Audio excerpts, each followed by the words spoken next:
Well, we spoke about wet weather here in the state a little earlier in the program, and we're not alone. Rains have been pounding the Midwest for the last few weeks, and harvest in much of the Corn Belt has slipped further and further behind.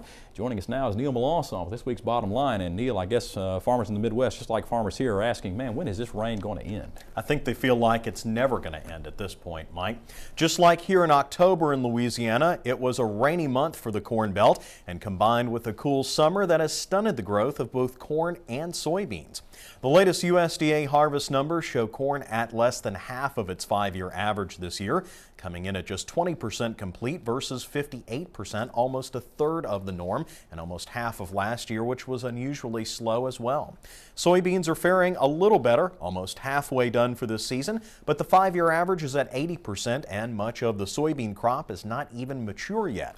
The bottom line here is that these rains have seriously delayed the harvest into November now. If you remember earlier this season, the fears were for an early frost, and while that has never materialized, the crop is so late getting in, a regular frost may even damage a good part of this crop while it's still in the field, and that's not counting the wet weather that has already damaged things. Some good news is the latest round of rains may not be as bad as previously thought, and we should be able to get in the fields this coming week to catch up a bit. We'll still have to wait and see until the next crop report how much damage is out there, Mike, something that may not be known until they actually bring this crop in.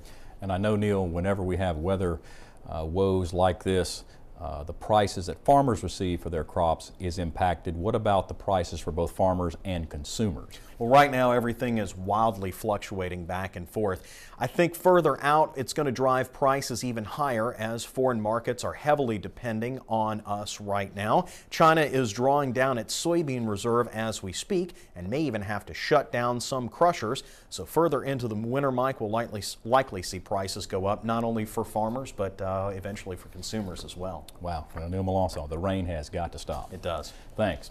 And remember, you can listen to any of Neil's reports on the Louisiana Farm Bureau Radio Network. For a list of stations where you can tune in, click on over to our website, twilatv.org.